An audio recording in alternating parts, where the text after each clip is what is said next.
Before the world came apart, I worked the marinas in Sausalito. I was 29 years old, usually up before sunrise, usually wet by 7 in the morning, and usually dealing with somebody else's problem before I finished coffee. I tied off sailboats for people who had more money than judgment, cleaned decks after charter runs, swapped shore power cables, scraped rust, hauled groceries down narrow docks for older liveaboards, and did the kind of repair work that nobody notices unless it is not done. I was not a captain. I was not military. I was not one of those people who had a bunker, a plan, or a bag by the door. I just knew the water better than most people I knew, and when roads stopped making sense, that turned out to matter more than anything I had ever learned in school. The first week of it, nobody around me called it an outbreak. They called it a bad flu, then a public safety incident, then a temporary regional emergency. People kept using softer words because soft words let them finish breakfast. I remember standing on a finger dock off Marinship Way with a coil of half-inch line over my shoulder, watching traffic on Bridgeway get thicker instead of thinner. Cars were not moving like commuters. They were packed too tight, bumpers almost touching, noses angled wrong at intersections, drivers leaning on horns when there was nowhere to go. It looked less like traffic and more like a crowd trying to squeeze through a locked door. By midday, every radio at the marina office was on. Somebody had a television running above the counter with the sound low and closed captions crawling too fast to follow. There were reports from Oakland, San Jose, parts of San Francisco, then somewhere farther south. Emergency vehicles were not using sirens as much anymore because the roads were already frozen. A fuel dock regular named Pete said the Bay Bridge was under some kind of restriction. Another guy swore the Golden Gate was being monitored and traffic was being turned back in waves. Nobody knew anything for sure, but everybody repeated everything. Like certainty was contagious too. Sausalito always had a strange position in relation to San Francisco. You could stand by the waterfront and see the city close enough to believe you could just step into it. But the truth was that all movement depended on channels, roads, schedules, and systems holding together.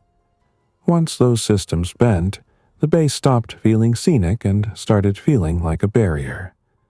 That was the day I began seeing it differently. The water was not pretty anymore. It was open space. Open space was beginning to look like safety. I had been working on and off at the same cluster of marinas for almost 5 years.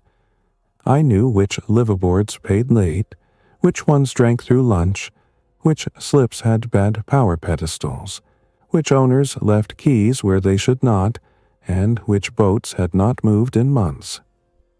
There was an old houseboat tied off along a neglected edge berth near a side pier, where people rarely walked unless they had business there.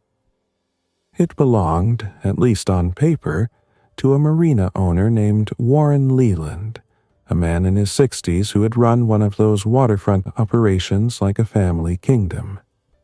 He collected rent, held grudges, skipped maintenance until the last second, and treated every dockhand like he had discovered us and might still decide to return us. I had not seen him in 2 days. The houseboat was not one of the bright storybook floating homes people came to photograph from the boardwalks. It was a working wreck dressed up as a residence sometime around the late 1970s, and then neglected in shifts. 36 feet long if you were generous, flat-bottomed, blunt-nosed patched cabin, low freeboard aft, faded cream paint with old blue trim, and a Chrysler outboard bracket that had once held a kicker motor but now carried nothing. The superstructure leaned just enough to make you notice if you had good eyes. The bilge pump cycled more often than it should have. The roof had been sealed in sections with different products at different times, which was another way of saying it leaked in creative ways. But it floated. The hull was still sound where it mattered, and unlike the decorative floating homes in Richardson Bay, this thing had at least once been intended to move under its own power. I checked on it that afternoon, because I had a key ring for half the slips in the basin, and because I was already in the habit of thinking in terms of what still worked.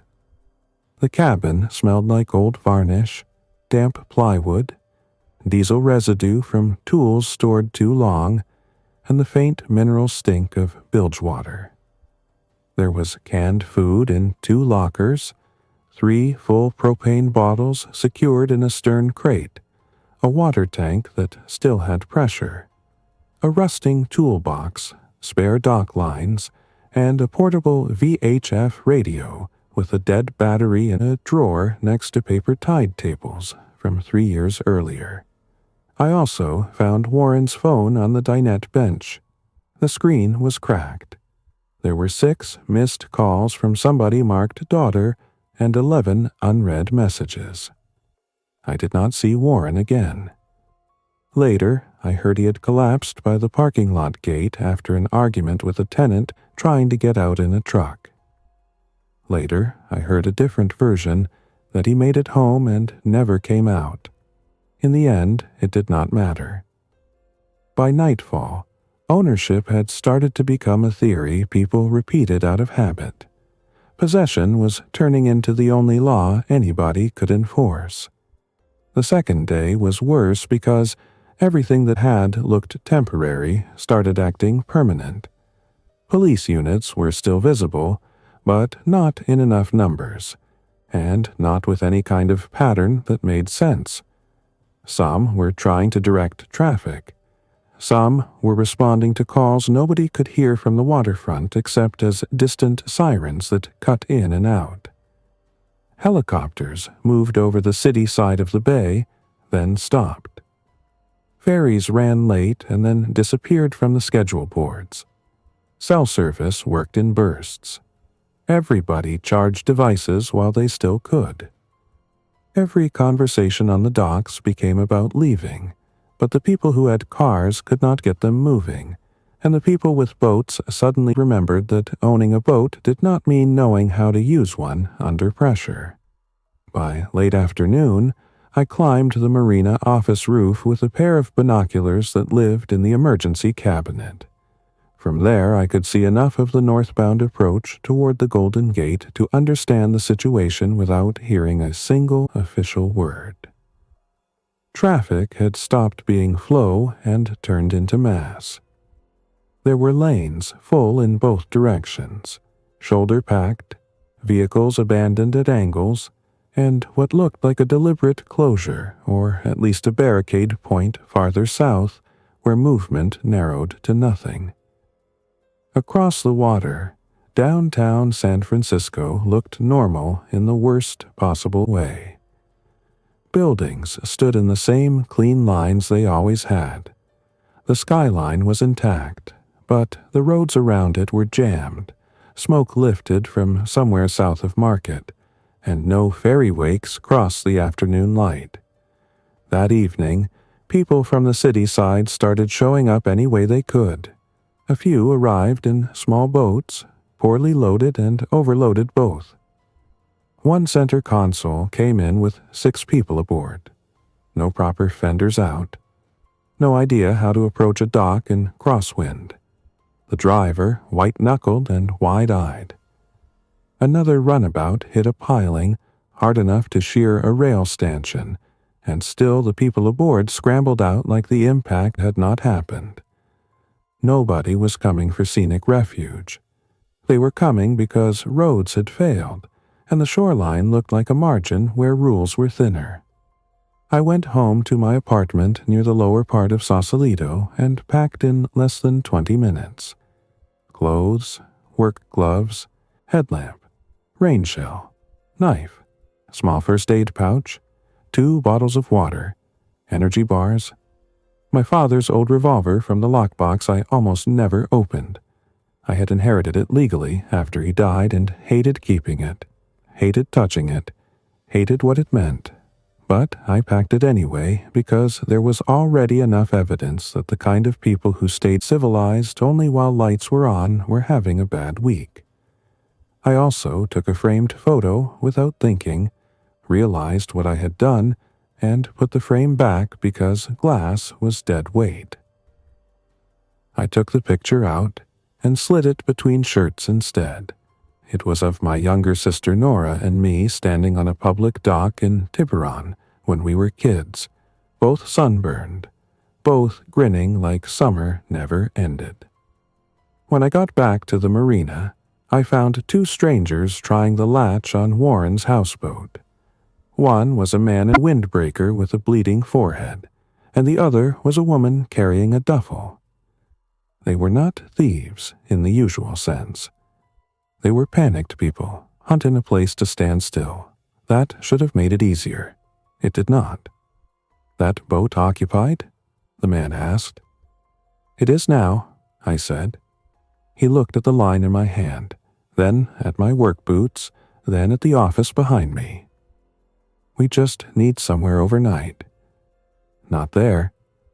"Come on," he said, already angry because fear had found the nearest exit. "There's room." "There isn't for you." It was the first hard thing I did, and it was not even the worst of them. They cursed me and moved on. The woman looked back once with an expression I still remember because it was not hatred. It was disappointment, as if she had expected better from a person who knew the water. I told myself that if I let in the first two, there would be 4 after them, and 8 after that, and then nothing I had would be mine, including the chance to survive. I told myself I was making a clean decision. In truth, I was just choosing which guilt I thought I could carry longer. I spent that first night aboard without sleeping more than 20 minutes at a time. The houseboat shifted against her lines with every wake. I made a list by flashlight on the back of an old invoice pad.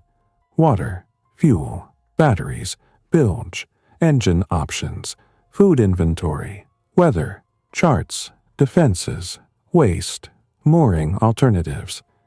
I was not even sure yet that I could move the boat. There was no main engine installed. The old outboard was gone, but there was a small utility skiff tied 2 berths over, with a 6-horsepower 4-stroke clamped to the transom, and I knew where the owner kept his key. That knowledge sat in my head like a moral test with a deadline.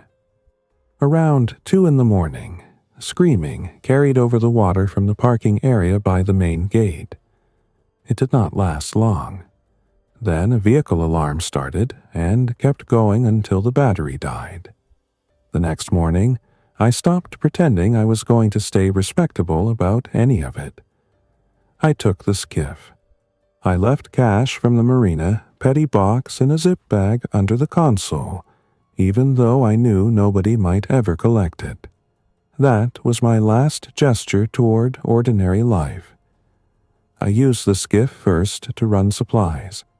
I raided the chandlery storeroom with the dockmaster's master key and took sealant, spare hose clamps, a manual bilge pump, navigation lights, a throw ring, a handheld compass, 2 5-gallon fuel cans, a deep cycle battery, mooring line, shackles, and a portable solar panel kit that had been waiting for a customer pickup. I loaded drinking water jugs from the maintenance shed, dry food from the office kitchen, and a case of engine oil because oil was currency on the water even before the world ended. Then I spent 6 straight hours making Warren's neglected houseboat capable of leaving the berth without immediately humiliating or killing me. I cleaned battery terminals, patched one roof seam over the forward cabin, freed a stuck window for ventilation, checked the freshwater pump, traced the wiring enough to isolate 2 dangerous circuits, and found the original documentation folder under a bench. The hull registration was years out of date, but more important than paperwork was the note clipped to the back page from an engine mechanic. It said the boat had once run a bracket-mounted auxiliary outboard up to 15 horsepower. That told me the transom reinforcement was still probably adequate for a small motor. The skiff's 6-horsepower motor was not enough to push the houseboat well in open current, but it was enough to make way in protected water if I kept expectations small and tides friendly. I mounted it to the bracket with improvised shims and through bolts scavenged from a hardware drawer. It looked ridiculous. It also started on the 3rd pull. I cast off on an afternoon ebb tide under a low gray ceiling and moved it less than walking speed through a basin full of other people's indecision. Nobody stopped me. Nobody challenged me. Most people on the docks were busy carrying everything they should have packed 2 days earlier, or begging people with more capable boats for passage. I kept my head down, one hand on the tiller extension, the other ready with the boat hook. The little motor rattled behind me like an angry lawn machine. The houseboat answered sluggishly, stern dragging, bow wandering until I learned her mood. Once I cleared the slips and turned toward more open water in Richardson Bay, the wind hit the flat sides of the cabin and tried to weather vane me broadside. I corrected late, overcorrected, nearly kissed a moored sailboat, then got her straight. That was the moment I understood what I had really done. I had not escaped. I had committed. Roads were behind me. I was choosing the bay as home, route, shield, pantry, and trap all at once. For the first few days, I stayed close to the Sausalito side because it was familiar. I worked the margins of Richardson Bay, slipping between mooring fields and sheltered stretches, anchoring only where I had visual cover and quick options. At night, I avoided lights unless I absolutely needed them. Sound carried too well over water. People learned that quickly. Engine noise brought attention. Generators brought attention. Even laughter brought attention because it meant comfort, and comfort meant supplies. A person could be 200 yards away and still know you had something worth taking. The bay itself kept me honest. Tides did not care about panic. Wind did not care about rumors. If I anchored badly, I dragged. If I trusted a rotten cleat, I paid for it. If I wasted fuel fighting current instead of waiting an hour for slack, that was my mistake, and mine alone. I started rebuilding my mind around those facts because they were cleaner than anything on land. I really learned tides from paper.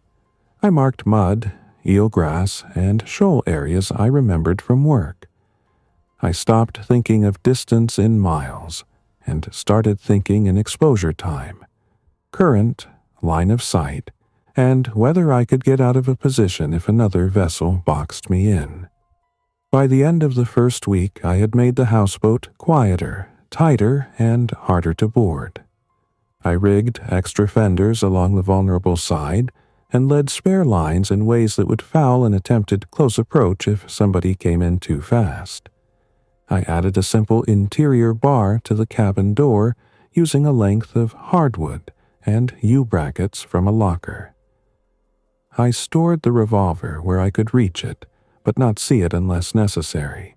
I cut away loose metal that clanged in wakes, wrapped rattling gear in rags, and darkened every window from inside using canvas and duct tape, leaving only narrow observation slits. I slept in short intervals and woke at every change in wind. Food was less dramatic than people imagine. Early on, there was still plenty of it around. The problem was carrying capacity spoilage, and the risk of going ashore to fetch more. Marinas, closed cafes, bait shops, and abandoned waterfront offices had snacks, bottled water, coffee, cleaning supplies, and sometimes canned goods in employee kitchens. Boats were unpredictable. A 35-foot cruiser might have a galley full of expensive, useless condiments and no actual meals, while a beat-up liveaboard trawler might have beans, rice, oats, and 6 months of practical food in labeled bins. I took what I needed and left what I could not carry. I wrote dates in a notebook and rotated stock like I was still working some dull maintenance job instead of surviving the collapse of a region. The first time I had to leave someone behind on the water happened off Belvedere. A man in an inflatable dinghy waved me down near dusk. He had a child with him, maybe 8 years old, wrapped in a towel and shivering, and he yelled that his engine was dead and they needed a tow. The safe answer would have been no. The human answer was yes. I split the difference by keeping distance and asking questions first. Where were they coming from? How many were aboard originally? Was anyone sick? Did they have weapons? The man answered too fast and wrong.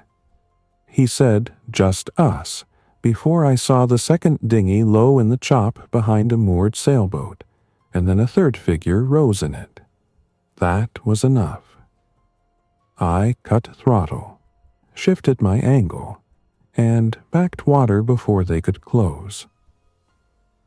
The man's face changed completely when he realized I had seen the second boat. All the pleading dropped out of it. He stood up, pointed, and shouted something I could not hear over the motor. The child looked real. I still do not know if the child was part of the trick or just trapped in it. That uncertainty kept me up for weeks. I powered away under a weak evening tide with my pulse in my throat and one lesson fixed forever. On the bay, distress could be real and still be used as bait. After that, I stopped answering hails unless I had already chosen the interaction on my terms. What saved me more than the boat itself was routine. Morning bilge check, battery voltage, water level, weather observation. Shore scan with binoculars. Anchor line inspection or mooring inspection, depending where I had spent the night. One hot drink when possible, because rituals keep a person from coming apart internally. Midday movement only if necessary or tactically smart. Quiet afternoons for repair. Dusk for relocation. Full dark for watchfulness. People who lose routine under stress start making decisions emotionally. Emotional decisions were how you ran aground, got boxed in, trusted the wrong voice, or wasted your last gallon of fuel on the wrong crossing. About 2 weeks in, I crossed closer to Angel Island than I meant to while avoiding a drifting cabin cruiser whose bow rail had been bent inward by some old collision. From that position I could see more of the Central Bay and more of the city than I had since leaving Sausalito proper. San Francisco looked worse. Smoke columns were now part of the skyline. I saw no obvious organized ferry service. A fire burned uncontrolled somewhere near the industrial waterfront. The usual pattern of vessel movement was gone. No white commuter wakes, no tourist boats making tidy arcs, no recreational traffic. Just occasional private craft moving low and careful, usually singly, usually underpowered or overloaded. That same day I heard a Coast Guard broadcast on the VHF. Not a conversation. Not reassurance. Just a clipped transmission about restricted movement near certain channels, hazards to navigation, and emergency operations. It sounded official and exhausted. Hearing a normal radio voice almost made me cry. Not because it promised rescue, because it proved that some version of structure still existed somewhere. For the next 3 days, I kept the radio on more often than I should have, burning battery just to hear human language delivered in procedure instead of panic. I saw my first body in the water near the edge of a marina fairway south of Sausalito. I am not going to describe it beyond what matters. It was there. It had been there long enough to drift strangely, and I learned then how fast the bay strips identity from a person and turns them into hazard, warning, and memory all at once. After that, I gave a wider berth to floating debris because not every dark shape was driftwood. The flotilla formed slowly enough that I resisted believing in it. At first it was just sightings. A steel-hulled ketch I started recognizing by the red canvas over its boom. A white Bayliner cabin cruiser with one port window boarded from the inside. A converted tug tender with solar panels lashed flat over the roof. An old wooden fishing boat that moved only on fair tide and left almost no wake because its operator knew what he was doing. They appeared in different anchorages, different mornings, different distances. Then I started seeing them near each other. Then I noticed signal patterns. 2 horn taps at dusk from one cove, answered once from another. Flashlight blinking through canvas after dark, careful and hooded. I avoided them because groups are magnets for trouble. Groups make decisions by vote until fear enters the room, and then they make decisions by force. I had seen enough on land to know that the communities formed under pressure were not automatically good. They were just larger. My first direct contact with the flotilla came near a sheltered patch west of Belvedere, where I had tied off to a neglected mooring for one tide cycle to make a fuel transfer. A skiff approached from the red canvas ketch, one person aboard, hands visible, speed low. Good technique.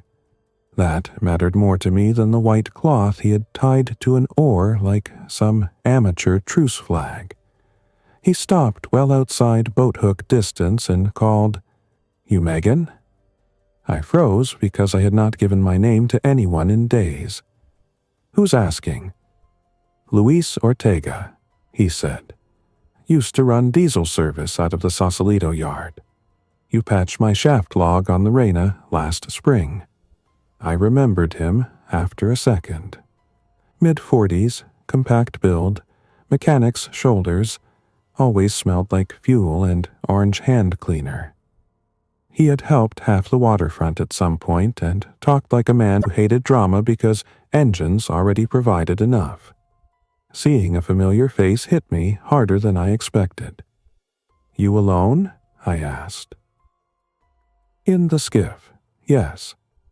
That wasn't my question. He nodded once because he appreciated the distinction. "No, there are 11 of us across 4 boats right now. We're keeping a loose anchor group, sharing watch, water collection, spare parts, and medical when we can. Nobody boards another boat without permission. That rule stays." "Why are you here?" "Because you've been shadowing the same side waters we have, and because some rough people have started doing the same. Better to know who is out here. Or easier to count targets." He gave me a tired look. "Fair point. Still, I came anyway." I did not invite him aboard.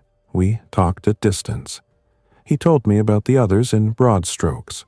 A retired nurse named Evelyn on the tug tender. A live-aboard couple from a trawler who had split after one of them got sick and the other refused to admit it until too late. A former park ranger named Noah on the ketch. A restaurant owner with 2 teenage sons on the Bayliner.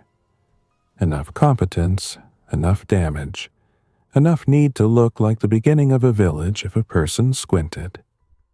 "I'm not joining anything," I said. "I didn't ask you to." Luis said. "I'm telling you the water is changing." "What does that mean?" "It means some people out here are helping each other. Some are scouting, some are raiding. Hard to tell which at first glance. You stay solo, that's your call. But understand what everybody else is seeing when they look at a boat with dark windows and one operator who never moors twice the same way. What do they see? Someone disciplined, he said, or someone dangerous. He left me with 2 gallons of diesel in a yellow jug, even after I said I could not pay. "Not for your boat," he said, glancing at my ridiculous little outboard. "For trade later." Then he pushed off and returned to the ketch. That night, I hated him for being decent, because decent people create obligations. The flotilla kept to a pattern after that. Never a fixed home port. Never all together in daylight. They used sheltered edges of Richardson Bay, lee positions near anchored fields, occasional stops along the Tiburon side, and once, from what I gathered, a risky resupply run near the Alameda side that cost them fuel and almost cost them one of the boys from the Bayliner. They were trying to become a system. Systems draw attention. Meanwhile, less organized boats had begun acting like wolves around tide lines. Not pirates in the romantic sense, nothing theatrical. Just desperate men with skiffs, fast inflatables, stolen fuel, and eyes for weak moorings. They tested boundaries. They drifted too close at dusk. They asked questions they did not need answered, like how many aboard, whether you had a charger cable, whether your water maker worked, whether you had seen any safe docks on the east side. Every question was inventory disguised as conversation. The first time they truly tested me was on a foggy morning near the outer edge of Sausalito's mooring field. I had picked what I thought was a decent overnight position. Moderate shelter, not obvious, 2 departure options with tide. At first light, before I had coffee heating, I heard fiberglass tap wood. Soft, controlled. Somebody had come alongside my blind side under cover of fog. I moved without thinking. Revolver in one hand, boat hook in the other, heart slamming. When I yanked back the canvas panel at the aft slit, I saw the bow of a small skiff pressed against my fenders, and 2 men at the cabin edge, one reaching for the rail. They had not expected me to be awake or armed or that fast. "Off my boat," I said. One of them looked up, saw the weapon, and raised both hands. "Easy, easy. We were just checking if anyone was aboard." "Then you have your answer." The second man still had one hand on my rail. I drove the boat hook shaft hard into his chest and shoved with my full weight. He stumbled back into the skiff, swore, nearly fell over the first man, and the boat slewed off my side. I stepped out enough to keep them in view, gun still up, but not pointed straight at either face. "Push off now." The first man scrambled for the outboard pull cord while the second glared at me with the kind of expression people wear when they are embarrassed in front of someone they expected to scare. The engine coughed, caught, and they backed away into fog. I stood there, shaking for 10 minutes after they were gone, furious at them, furious at myself, furious at how close the whole thing had come to being worse. I did not fire. I am glad I did not. But that morning settled another rule permanently. Nobody stepped aboard. Not by pleading, not by confusion, not by just checking, and not by accident. By the 3rd week, storms began brushing through in weak fronts, enough to make the bay ugly if you were sloppy. Rain was a gift and a problem. I rigged tarps and gutters into storage jugs, filtered what I could, and learned how fast a houseboat can start leaking from entirely new places the minute weather notices you. I spent one full night awake with a headlamp clenched between my teeth, sealing a seam above the forward port while wind slapped chop against the hull. The boat felt less like a vehicle by then, and more like an old animal that would keep me alive only if constantly appeased. I thought often about Nora. She lived in Sacramento then, at least last I knew, working for a veterinary clinic and still texting me at odd hours with photos of difficult cats and self-inflicted scratches from difficult cats. I had lost contact with her on day 3. I replayed our last exchange constantly. She had written, "Roads are bad here too. Staying put for now. You okay?" I had replied, "On the water. Safer than roads, maybe. Charge your phone when you can. Love you." That was it. No answer after. The phone still worked sometimes for photos and notes, but Signal had become a ghost. I started writing letters to her in a notebook because there is a point in isolation when you need to address your thoughts to a real person, or they start bending inward. The flotilla saved me once before I agreed to have anything to do with them. I was making a cautious supply run near a small service pier south of Sausalito, one of those marginal waterfront spots where old equipment, stacked pallets, and forgotten utility sheds make a person think there might still be something useful left behind. I had just loaded a crate of bottled water into the skiff when I heard an engine rev too hard behind me. One of the rough boats, a fast inflatable with an outboard bigger than anything most sensible people used in those tight waters, came around the corner of a dock and cut toward my houseboat, which I had left moored a short distance off under what I thought was decent concealment. There were 3 men aboard. One was already standing with a grappling hook in hand. I ran the skiff too hard and nearly swamped myself in my own wake trying to close the distance. By the time I got halfway there, another vessel cut across from the opposite side on a clean intercept. The red canvas ketch. Luis and Noah must have been watching the shoreline. They did not ram the inflatable. They did something smarter. They crossed its bow close enough to force a turn in shallow water where speed became risky, then blasted an air horn and shouted like 5 more boats were about to descend. In confusion, one of the men in the inflatable threw the grappling hook too early.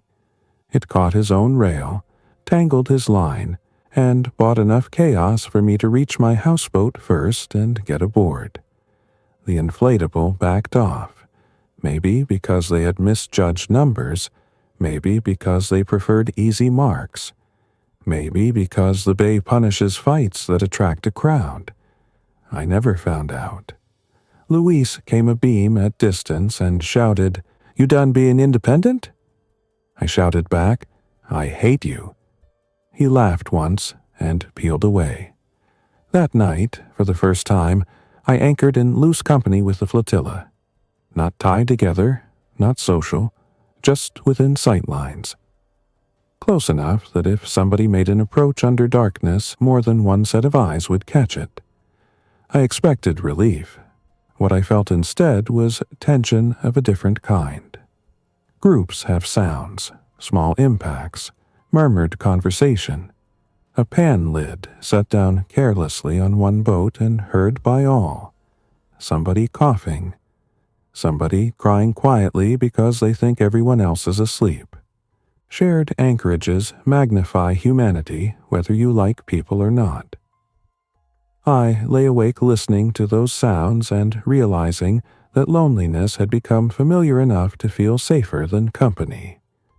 In daylight, I met them properly, one by one from deck to deck, and never too close at first. Evelyn was in her 60s, white-haired, practical, and steadier than anyone else there.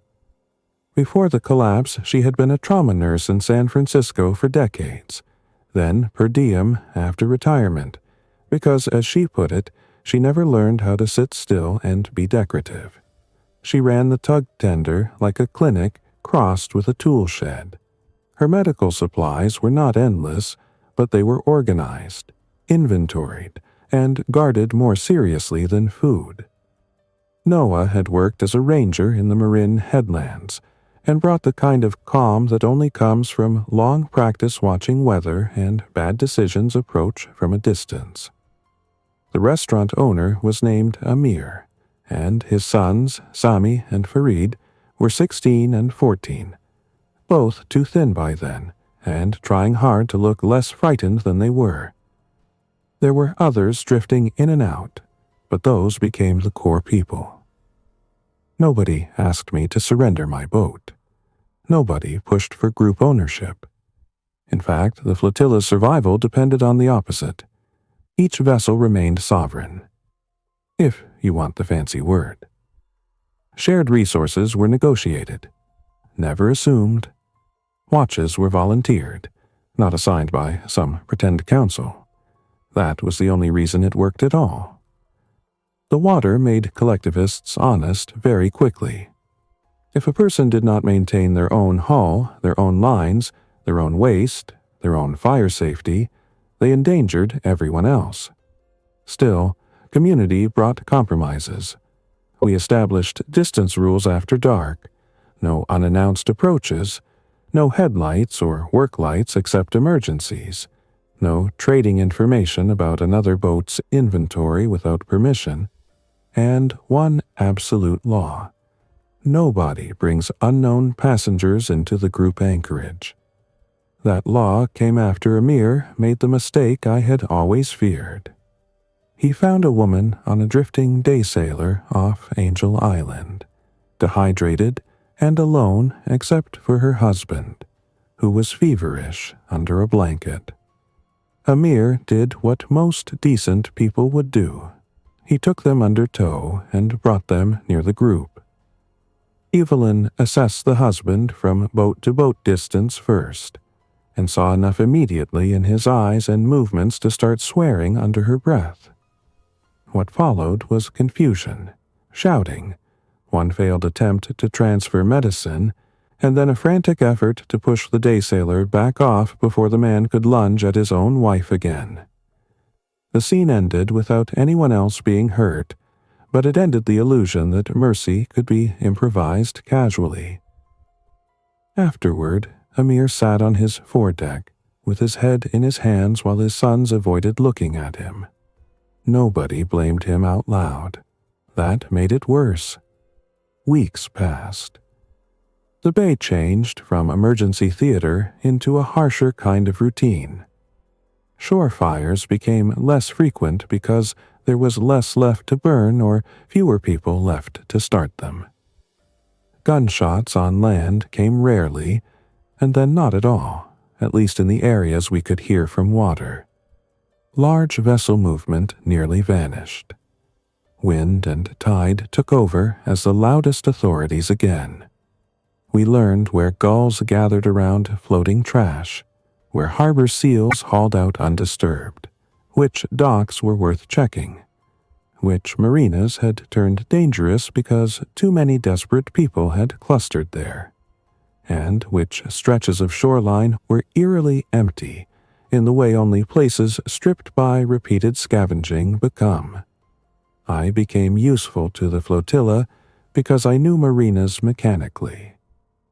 Luis could fix almost any engine problem given parts and time, but I knew dock layouts, service sheds, habits of liveaboards, where emergency shutoffs usually were, and which neglected corners of waterfront properties often held forgotten supplies. Usefulness made me less suspicious to them. It also made them matter to me more than I wanted. One of our best salvage runs happened at a marine supply warehouse near the Alameda side after a long argument over whether it was worth the risk. The crossing itself was bad enough. Open exposure, changing wind, too many dead zones for help if an engine quit. But the payoff was enormous. Sealants, line, fasteners, filters, gloves, handheld batteries, even 2 compact chart plotters, still boxed, though neither of us trusted electronics enough by then to let them replace paper. We worked in teams, timed the move-around tide, kept one boat outside as watch, and got out before dusk. On the way back, as the skyline of San Francisco sat gray and hollow to our west, Noah said over the radio, "You realize this is the most organized criminal enterprise any of us have ever participated in." For the first time in weeks, several of us laughed. That kind of laughter is dangerous. It makes you think you have adapted. Adaptation is not safety. It is just a more efficient way to remain exposed. The real break came because the flotilla had become visible enough to attract a more determined kind of predator. Not random skiff scavengers this time. A disciplined group with 2 decent vessels, one a stripped-down sport fisher, and the other a workboat with a welded pushbow. They had numbers, radios, and the confidence of people who had succeeded before. We first noticed them shadowing at a distance along the Tiburon side, never closing, just mapping us. Luis wanted to move immediately. Amir thought we were imagining coordination where there was only chance.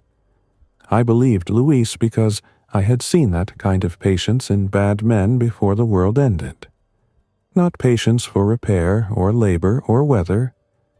Patience for choosing the moment when somebody else's work becomes easier to steal. We shifted anchorages twice in 3 days, tightened watches, and cut all unnecessary shoreline trips. It was not enough. They came on a moonless night with almost no engine noise, drifting the last stretch with current and only short bursts of throttle to adjust. One approached from the east side of our loose anchorage, the other from the west, which meant that they had watched long enough to understand our spacing. I was on second watch when I heard the first unnatural sound, not loud but wrong, the scrape of hard hull against fender from a direction where nobody friendly should have been. Then came a whispered shout, then Amir's older son yelling, then 3 lights snapping on almost at once as people abandoned stealth because stealth had already failed. Everything happened fast and slow together. The sport fisher cut toward Amir's bayliner, clearly choosing the family boat as the weak point. The workboat came for Evelyn's tender, probably because medical supplies were worth more than food by then. I fired no shots, none of us did at first. Instead, we used the tools the water gave us: horns, flood of light, engines, motion, chaos. Luis started his catch and swung broadside in a controlled arc that forced the sport fisher to sheer off or tangle in anchor lines. I cast off my stern tie to a temporary float marker and shoved throttle full, not to ram but to move my houseboat where its ugly bulk became obstruction. Noah threw weighted line into the water behind the workboat's prop wash, trying to foul their screw. Evelyn, 60+ and fearless, stood on her roof with a flare pistol aimed high enough to warn and low enough to make the point. The first flare burst over the anchorage in red light and changed the whole scene. Everybody could see everybody. No more mystery. No more quiet intimidation. The attackers had expected sleeping targets and got resistance from people who understood close water. One of them shouted something about fuel and medicine and tried to hook Amir's rail anyway. Sammy, 16 and shaking, drove at the hook with a boat pole until it slipped free. The workboat backed hard, its prop coughing as Noah's line caught for half a second, then cleared. What broke them was not courage, it was geometry. They had entered an anchorage where every vessel was a hazard and every line was a trap once the element of surprise vanished. Their larger, more powerful boats became liabilities in cramped, dark water cluttered with moorings. Luis pushed his catch closer than I thought sane, forcing the sport fisher into a turn that left it broadside to wind. I brought my houseboat across a gap they had wanted for exit. Evelyn fired a second flare, this one directly over the workboat's stern. In that red wash, I saw the face of one of the men clearly enough to know he was not starving or desperate in the simple sense. He was organized. He had been doing this. Then, from farther off, another horn answered ours. Not one of ours. Another anchored vessel, maybe independent, maybe just opportunistic, had heard the commotion. The attackers made the only sensible choice. They ran. The whole attack probably lasted 4 minutes. Afterward, every person in the flotilla looked older. No one had died. No one had even been badly injured beyond bruises, rope burns, and the kind of shaking hands that make mugs clatter against counters. But an invisible line had been crossed. Before that night, we had been surviving in parallel. After that night, we were defending a settlement whether we admitted it or not. At dawn, we held the first meeting that felt like government, and I hated it immediately. Boats rafted loosely but not touching. Coffee passed by line. Faces gray with fatigue. Agenda words no one said out loud but all understood. Leadership, movement, discipline, expansion, exclusion. Those words can rot a group from the inside faster than hunger. Luis argued we needed a more remote base, somewhere with narrow approaches and better shore access for water collection. Noah wanted mobility preserved at all costs. Evelyn said any base that encouraged people to accumulate too much would eventually trap them. Amir, still shaken by what almost happened to his sons, wanted stronger mutual defense and stricter entry rules. Then people looked at me because I was still the outsider enough to say something nobody else wanted to say. This only works, I told them, if every boat can still leave tonight. No one answered at first. If you build a floating town, I said, you create a prize. You create politics. You create weak points. You create the same mistake everybody made on land, just wetter. Share watches, share parts, share warning. Fine. But the second any one of us can't cut loose and survive alone for at least a week, we're dead already and just waiting to find out. Evelyn nodded once. Luis looked annoyed because he knew I was right. Amir looked unhappy because he wanted certainty, and I was offering only doctrine. But doctrine matters when panic starts writing policy. So that became our compromise. Loose community. No fixed colony. Coordinated movement when needed. Mutual defense when chosen. Personal sovereignty always. It was the only arrangement I had ever seen people keep honestly under pressure. The weather cleared after that. Bright, almost offensive spring sunlight over a broken region. On calm mornings, the bay could still look like tourism brochures if you ignored enough. Tiburon glittered. Sausalito hills stayed green. The city kept standing. Beauty did not apologize. I came to resent that, then depend on it. If the world could look normal in fragments, maybe a person could keep acting normal in fragments too. I started taking longer watches by choice. I liked the hours just before dawn, when the water turned from black to iron gray, and every anchored hull became a shape reintroduced to existence. That was when I thought most clearly. I thought about my father, who had taught me to splice line and never once suggested that competence would be more valuable than comfort. I thought about Nora, somewhere inland, maybe alive. maybe not, and about how impossible it was to build a future from uncertainty without lying to yourself. I thought about all the times before the collapse when I had mistaken freedom for avoidance. Living alone on the water taught me the difference. Freedom was maintenance accepted willingly. Freedom was knowing the cost of every choice and choosing anyway. Near the end of the first month, I returned close to Sausalito proper on a high slack with Luis aboard my boat for the first time. It had taken that long for me to allow even him across the rail. He stepped aboard carefully, eyes scanning everything without comment, mechanic's instinct cataloging my repairs, my storage, my escape routes. "You live like a submarine captain with trust issues," he said. I had trust issues before the submarine part.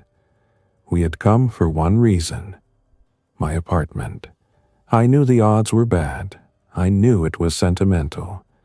I went anyway because surviving without checking was its own kind of wound.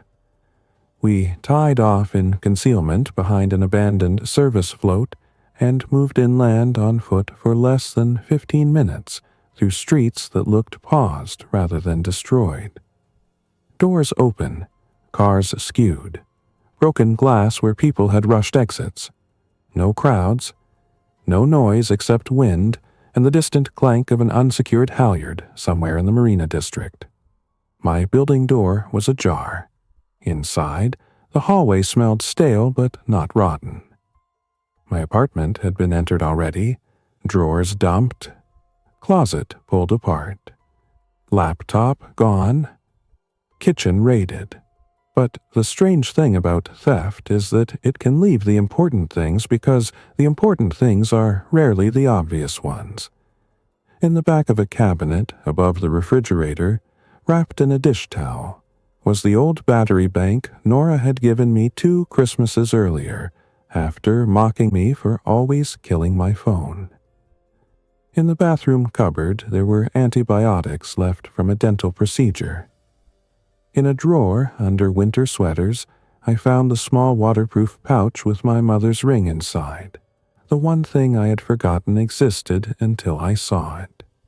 I stood there too long, staring at the wreckage of what had once counted as a stable adult life. Rent receipts, work shirts, unpaid utility bill, a coffee mug with a chipped rim, shoes by the door. The usual evidence that a person assumes next week will resemble this week enough to justify buying laundry detergent in bulk. Luis touched my shoulder once. "We should go." On the way back to the docks, we saw movement 2 blocks over. Not a crowd. One person shambling alone between parked cars, clothes torn, gait wrong, head turning too sharply at small sounds. Then another figure stepped from a storefront shadow and followed in the same broken rhythm. We did not go closer. We did not need a proof by then. We took a different street and returned to the water. Back aboard my houseboat, I cast off with more certainty than I had left with. There was no apartment to reclaim. No city waiting for repair on a schedule I could count on. The boat was not temporary anymore. It was not a stolen answer to a brief emergency. It was my address.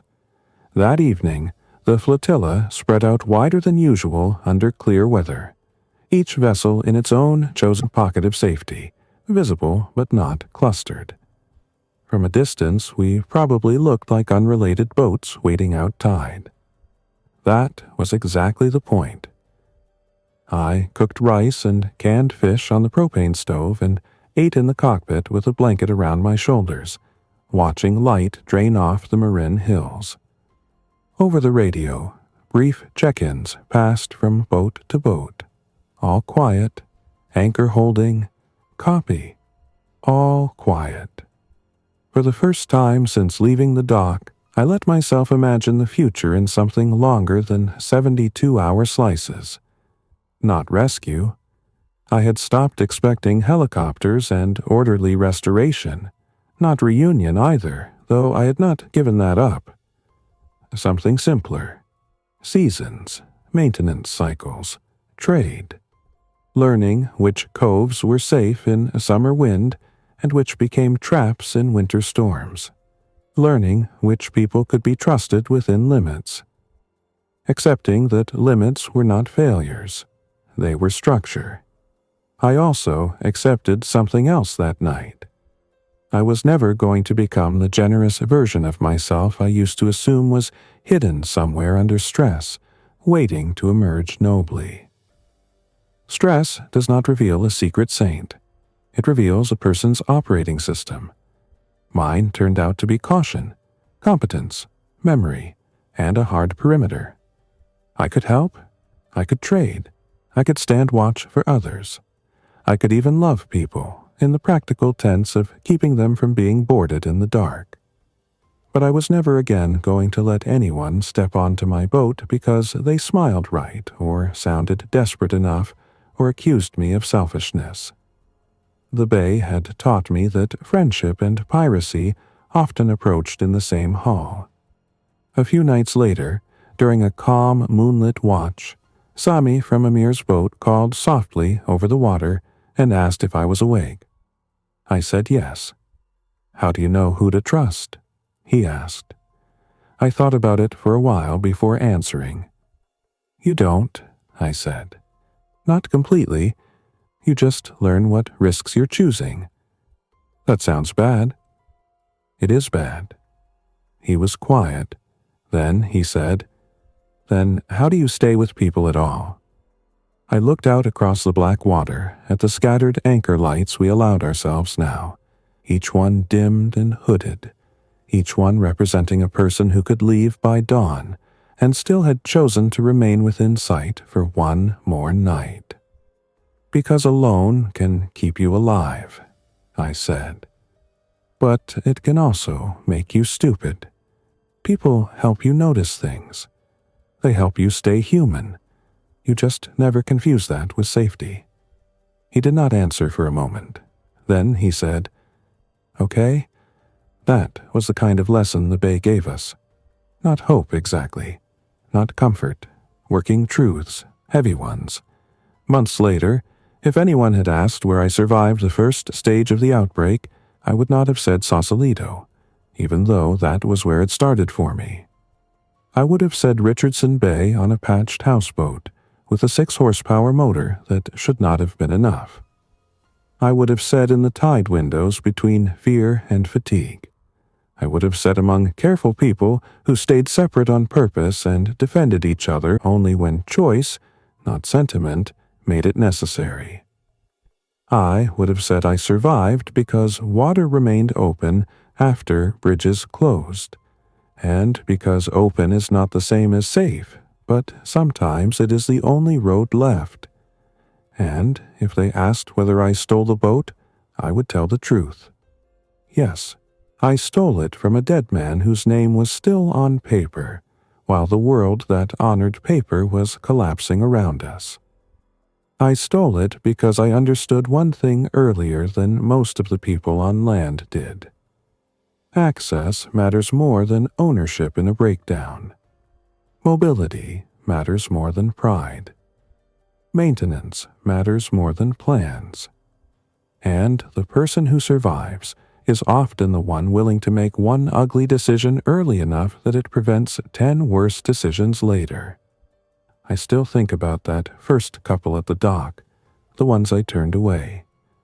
I think about the child in the dinghy that may or may not have been bait. I think about every hand that reached for my rail, and every time I slapped it off with fear disguised as certainty. Survival stories sound cleaner when people tell them afterward. Mine was not clean. It was wet, cramped, morally uneven, and full of choices I would have judged in other people before living through them myself. But it was real. The bay did not let us pretend for long. Hulls leak, fuel runs low, tides shift, strangers lie, lines part at the worst hour, and still morning comes, And if your anchor holds and your bilge is manageable and nobody boarded in the night, you make coffee and continue. That is what I did. I continued. I continued when the bridges stayed closed and the roads beyond them stopped mattering to me. I continued when city smoke became background weather. I continued when my boat started feeling less borrowed and more earned. I continued when the flotilla thinned, then thickened, then changed shape with every loss and every careful new arrival who was allowed only as close as the rules permitted. I continued because on the bay there was always something to secure, inspect, patch, trade, watch, or refuse.